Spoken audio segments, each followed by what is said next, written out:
Maryland, and I've been a foster parent for 28 years. I've had, I think it's like 77, or it could be 80 children by now. And we've had some good times, and we've had some pretty rough times. Okay, my name is Roxanne. I had 2 daughters in foster care. I was in prison for 19 months. My name is Sarah Lama, and I'm 16. I was in foster care for a year and a half. It was okay being in foster care, but I would rather be at home. The hardest part of being in foster care was being with somebody that you didn't know, living with somebody that you didn't know, and not having your mom or dad there. My name is Ashley.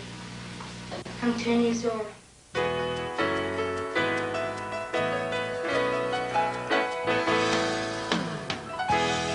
Hi, I'm Gail Reinert, and I work with foster parents and biological parents in building partnerships with family-to-family program.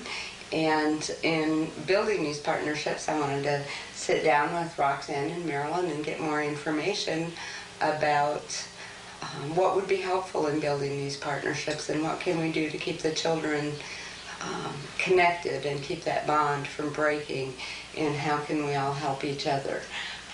So they have been gracious enough to sit down with me and talk about these issues. Roxanne and Marilyn, I'm really glad that we could all sit down at the table together and just talk about what this experience has been like for both of you, and what it's been like for your children. And hopefully we can learn some things from you that we can share with other foster parents, and we'll be able to help to other biological parents. So that's where we want to start, is just talking about how this experience has worked for you, what it's, what's the impact been on the kids, what was the impact on you? From when I was in prison? Sure. It was hard. It was really, really hard when I found out they were in foster care. I didn't get to talk to them for a while.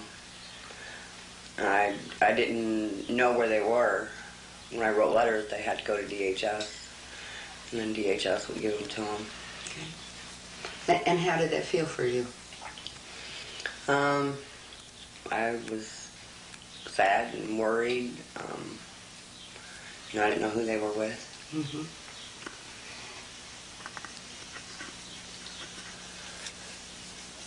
Roxanne, when you did start having conversations with your children, did they talk to you about what it was like for them? In foster care? Yeah. Well, Sarah did. Sarah's older. And she really didn't like it. Only because she had to follow rules. And, she had structure, and she didn't like that. What could foster parents do to make that easier for you? For me or Sarah? And for the children, for both of you. I think communicate better. How could they do that? By talking to me. Okay. Back and forth, instead of DHS and them and then DHS and me. Okay. I think it would be better if the foster parents could talk to the parents, about kids' the children's dislikes and likes, and just different stuff. That is something we need to know. When the child comes into our home, we don't know anything about them, and we do need to know that. And I think you're right, that we do need to talk, to the parent, to the biological parent, about these things, because, that makes you feel better. And then we get to know the child better. And, it doesn't mean that I would have to know where you live. Just a phone conversation. Right. I don't see anything wrong with that. And I may not always agree, or you may not always agree, but, we could talk, and, well, this is where my child's at, and this is what she likes to do, this is what she don't like to eat, she doesn't like to listen. Just little stuff. what kinds of things would you like the foster parent to be telling you about your child? Progress, if they're in school, how they're doing in school, how they're doing at home, how they're handling my being away, if they ever talk about it, or what they say. Would it be helpful if it could be arranged for the children to visit you when you were in prison? Oh yeah, I think something like that is great. They did visit me twice in prison. I have to say that it took a lot to get them up there. The program that I was in up there, it was Mothers Without Children or something like that, but a real good officer, Amy Love, she arranged it finally for my girls to come up there, because honestly, the workers did not want them to come up there. What do you think was their reaction of coming to see you while you were in jail? I think they were both excited, but then when they got there, Ashley was really scared.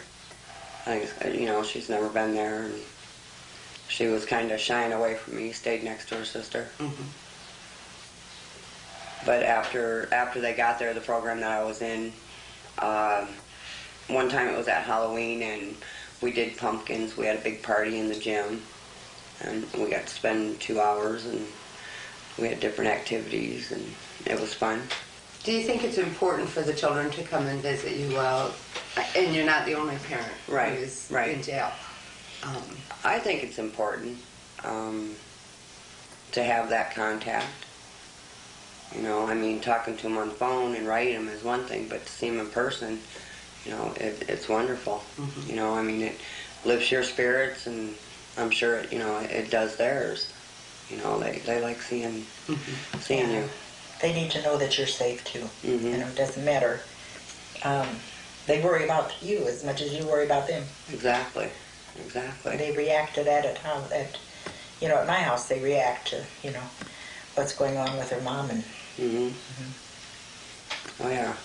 So I think it's very important. Well, I've had kids with their parents in jail, but they were younger kids, and so there was no contact with them, and I just really want to understand how, as a parent, if I had some older ones that were, like this, how could I get to know you better, with you in prison? And how could I ask these children, what would you want me to ask these children about, so I could kind of know what your family was like. Mm-hmm. I think, if it were possible, even though I couldn't know where you lived or all that, if I could, jot down some things and send it in a letter, and have the caseworker give it to the foster mother. Ashley likes to sleep with the nightlight on, just different things about my children. Mm-hmm. Right. I think times are changing now, where it used to be that there was no contact for a long time, but the times are changing and I can see the real need that, we really need to get to know the bio parents more if we're going to work with these children and get them back home. Right. Roxanne, I know one of the issues, when you started having visits, was that you did not want to discipline the girls during your visit time because you only saw them for such a short time. And we had a conversation about that at one time. Right. And even though you heard what was being said to you, you were not able to actually believe that that was the truth. What could have been done to help you in that situation? What can foster parents do? What can workers do? I'm sorry, I don't understand. Do you think it would help that if, before you got your children back, that we could get together and I could tell you, how the discipline went and what I did, and we could work together with that? Do you think that would work? I think that would probably work. You know, it'd probably take a while for me to catch on, but yeah, Yeah. something like that. Because more or less, before I went to prison, there really wasn't too many rules. Right, and when these children come into the home, then, you know, and they get this, the structure more, you know, and yeah, we could share that with you. We could share that. What works and with what doesn't works. work. Right.